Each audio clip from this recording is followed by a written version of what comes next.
반갑습니다. 빵식입니다. 자, 이번 시간은 박근혜 대통령의 탄핵의 진실 시간입니다.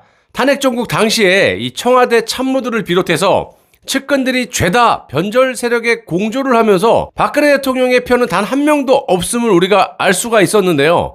그 중에서도 JTBC 태블릿 PC의 실사용자, 탄핵 주범인 김한수에 대해서 말을 안 할 수가 없습니다. 박 대통령의 탄핵을 막으려고 노력하기보다는 탄핵 세력들과 공조를 하면서 박 대통령의 사과를 부추긴 김한수 라인의 탄핵 주범들을 좀 소개시켜 드리려고 합니다. 여러분들도 아시는 분은 아시겠지만 빵식이 TV에서 방송해드린 이 탄핵의 진실은 탄핵 전국 당시의 상황과 법원의 판결문, 검찰, 특검의 공소장 내용, 증인들의 증언들을 토대로 사실만을 다루고 있음을 먼저 밝혀드리고요. JTBC가 태블릿 관련 첫 보도를 한 2016년 10월 24일부터 박근혜 대통령이 사과를 한 25일, JTBC가 개통자인 김한수를 공개한 26일까지 청와대 내부에 있던 핵심 인물 김한수가 어떻게 움직였는지는 알려진 바가 없습니다. JTBC 측은 김한수가 개통자라는 사실을 확인한 뒤에 김한수에게 연락을 했지만 답이 없었다는 입장인 반면 김한수는 그런 적이 없다 라면서 서로 다른 말을 했습니다. 상식적으로 언론사가 태블릿의 개통자를 김한수로 확인했는데도 불구하고 정작 개통자인 김한수와 상의도 없이 그 태블릿을 최소한의 것이라고 보도할 수 있는 겁니까? 어불성설이고요. 그리고 만약 그때까지 연락이 안 되던 김한수가 갑자기 느닷없이 나타나서 저 태블릿은 내 겁니다 라고 만약에 나서면 어쩔 건데요. 따라서 JTBC와 김한수는 이 단계에서부터 매우 밀착되어 있었다고 보는 것이 타당할 겁니다. 일단 이 당시에 뉴미디어 국장이었던 김한수와 함께 일한 이 청와대 인사들을 살펴보면 홍보팀의 김희종 선임 행정관, 청와대 대변인인 정연국, 국정홍보비서관인 천영식, 그리고 최소원과 유일하게 소통했다던 정호성 비서관 등이 있습니다. 그런데 놀랍게도 이들은 태블릿 실사용자가 김한수라는 명백한 증거가 모두 나왔음에도 불구하고 김한수 실사용자론을 지금까지도 거부하고 있다는 겁니다. 정면에서 대놓고 최소원 사용자론을 제기하지는 못하지만요. 뒤로는 쉬쉬하면서 최소원이 쓴 것이 맞다라는 여론을 조성해가면서 태블릿의 진실을 은폐하고 있다는 겁니다. 이렇게 김한수와 함께 일한 이들이 모두 진실을 은폐하고 있는 터라 태블릿 보도 당시의 김한수의 행적이 전혀 알려지지 않고 있는 겁니다. 현재로서는 다음과 같이 추측할 수밖에 없는데요.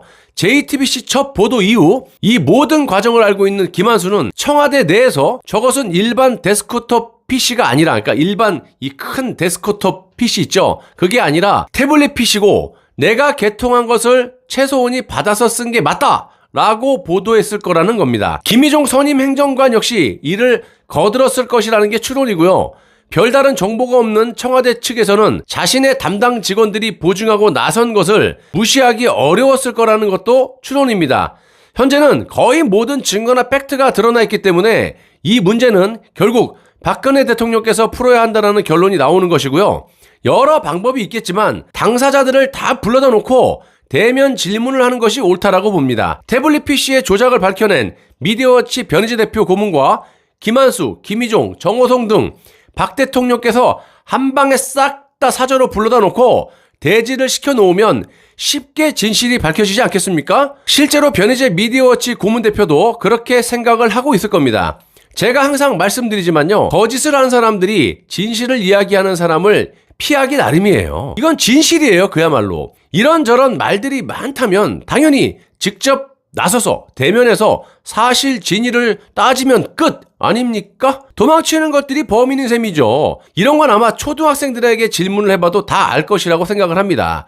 그리고 JTBC의 첫 보도 이후 박근혜 대통령에게 최소원의 태블릿이 맞다라고 보도했을 김한수 라인, 즉 김희종 선임 행정관이나 대변인인 정연국, 그리고 국정홍보비서관 천영식, 정호성 등이 속았다거나 또는 그와 유착한 김한수의 라인이 결정적인 고비에서 탄핵의 물꼬를 튼 셈이기 때문입니다. 이 역시 박근혜 대통령은 JTBC 태블릿 보도와 관련해서 누구로부터 어떻게 보고를 받았는지 처음부터 다시 챙겨봐야 한다는 결론이 나오게 되는 거죠. 다시 한번 말씀드리지만 탄핵 정국 당시에는 무슨 생각으로 이런 짓거리를 했는지 모르겠지만 5년이 지난 지금은 워낙 많은 증거와 팩트가 다 잡혀있기 때문에 어떤 사람이 먼저 실토를 하느냐에 따라서 개개인의 운명이 달려있다라는 그런 점도 분명히 밝혀드리고요. 변희재 대표의 태블릿 조작에 대해서 반론할 자신이 없다면 그것 또한 탄핵 주범으로서 마땅히 의심을 받아야 할 것이고, 조작에 동조한 사실이 밝혀진다면 응당한 처벌 또한 달게 받아야 할 것을 분명히 말씀드리는 바입니다.